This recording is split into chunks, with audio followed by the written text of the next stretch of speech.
Magandang araw po, welcome po sa aking channel, Love9 TV. Patalasasan po, meron po ba kayong mga properties na napapabayaan or non-performing assets? Plan nyo ibenta, pero wala kayong oras sa pagbibenta nito. Kung ito'y pagkakatiwala nyo po sa amin, tawag lang po kayo sa aking numero, usap po tayo, gawan ko po ng video for free. Yes, libre po, wala po kayong babayaran. Tutulungan po namin kayong mabenta ang inyong property. Kami na po bala sa marketing, sa boosting or paid ads. Even sa tripping, hindi na po kayo mapapagod sa pag-entertain ng mga buyers. Kami na po bala sa lahat. Tawag lang po kayo. Nandito po tayo ngayon sa Marikina kung saan meron po tayong bagong video presentation, isang residential property na may lot area na 187 square meters. At may floor area na 300 square meters more or less. Ito po'y titulado, buhay po ang may-ari, kaya wala po kayo magiging problema sa documentation o sa transfer ng title. Ito po yung nasa mataas na lugar, kaya flood-free area. Nakabakod na po ang buong property at meron pong dalawang steel gate. Samahan niyo po ako, pasok po tayo. Meron po itong covered carport, nakakasya ang dalawang SUV. Meron po itong malaking sliding glass window with security grill. At dito naman po yung kabilang garahe. Then meron pong 1 meter setback na daan papunta naman sa likod ng bahay.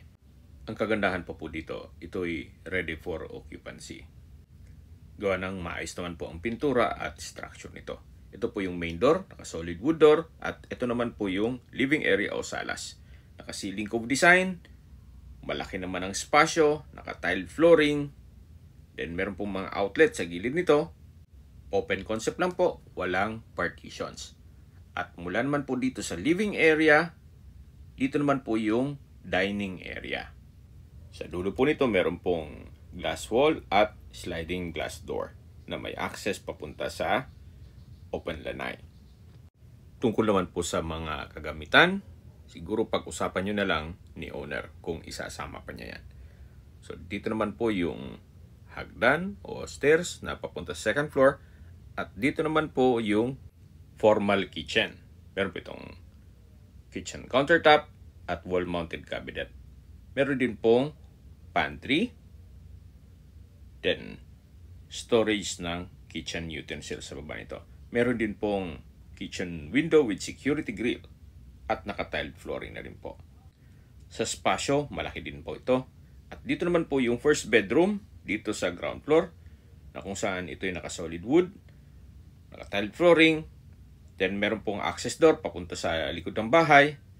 May customized sliding glass window, may wardrobe from floor to ceiling, at meron po itong sariling toilet and bath kung saan maayos naman po ang toilet fixtures. Then may vanity mirror, water closet, bathroom sink, at overhead shower. Naka-tile bathroom wall na rin po ito at meron pong bathroom window. Kung meron man po kayong mga PWD or senior citizen sa pamilya, ito na po yung kwartong para sa kanila. Malaki naman po ang espasyo nito. At meron pa pong natural ventilation mula dito sa likod. Open po yan. At meron din pong security grill na rin dito. Wala naman po dito sa likod ng first bedroom. Meron pong steel gate. At yan po matatanaw natin yung dining area at kitchen. Ito naman po yung service area.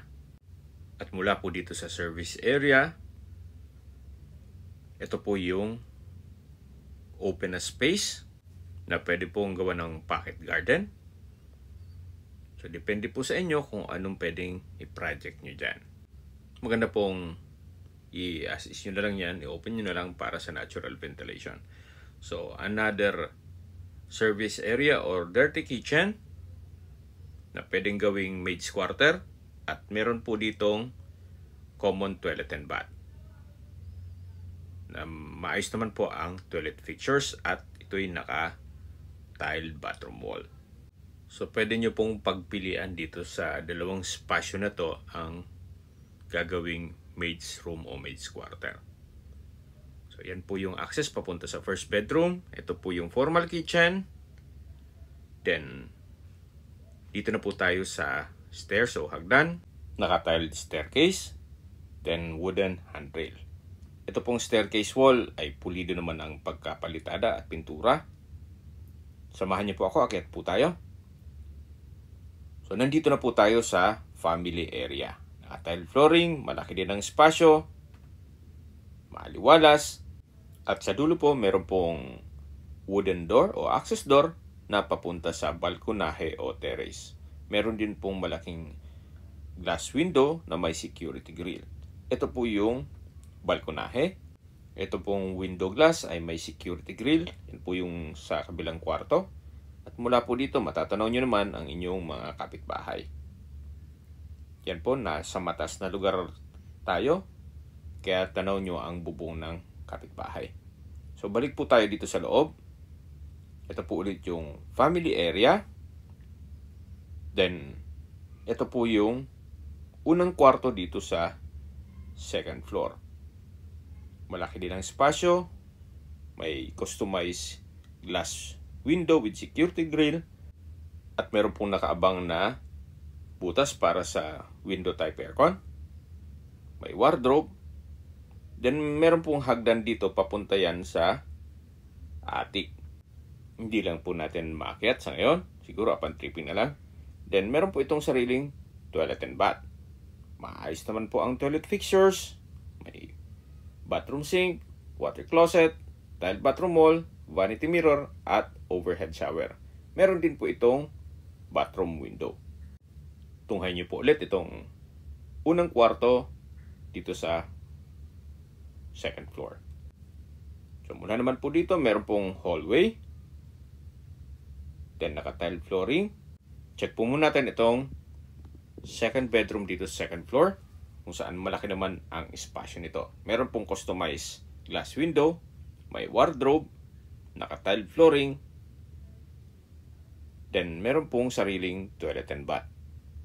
Maayos din po ang toilet fixtures. May bathroom sink, water closet with bidet, bathroom window, bathtub, at naka-tile bathroom wall. So labas po tayo para check natin ibang parte nitong bahay. So mula po dito sa kwarto, meron pong malaking espasyo pa dito. At ito naman yung hagdan papunta sa attic. So upon tripping, i-check po natin yan. Habang naglilipot po tayo, pag-usapan na natin ang distance, location, at travel time. Mula po sa public market, ang distance is 550 meters or ang travel time is 2 minutes. Mula naman po sa Pamantasan, lungsod ng Marikina, ang distance is 3.6 kilometers at ang travel time is 8 minutes. Mula naman po sa St. Scholastica Academy at Our Lady of Perpetual Succor College or OLUPS, ang distance is 1.6 kilometers at ang travel time is 5 minutes. Mula naman po sa CNB, Circle Mall, Ayala Mall at Pure Gold, ang distance is 2.2 kilometers at ang travel time is 5 minutes. Mula naman po sa Garcia General Hospital, ang distance is 1.4 kilometers at ang travel time is 4 minutes.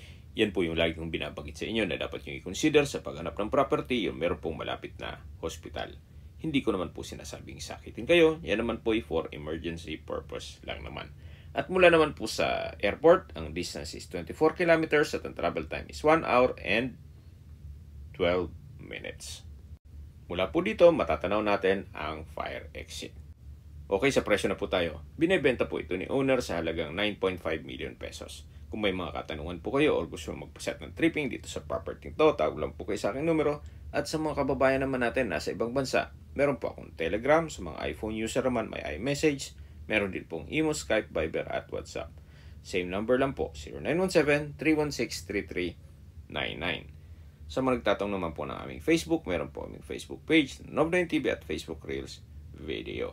Meron din pong TikTok at Instagram na Nob9TV. Meron din po kaming ibang YouTube channel na Nob9TV channel at AC Listings. Sana po naibigan yung aming video presentation. Paki-like and subscribe na po sa aking channel para ma-update din po kayo sa aking future listings. Kung sakali po hanap niyo mas malaking sukat na lupa, meron din po kaming ibang listings na pwede niyong pagpilian. Huwag po kayong mag-atubiling tumawag sa amin, then let us know your budget para malaman namin kung anong property pwede namin ilok sa inyo. Sa lahat pong viewers, subscriber at nagtiwala po sa amin, salamat po sa suporta. Ingat po kayo lagi at ating pamilya. Maraming salamat po.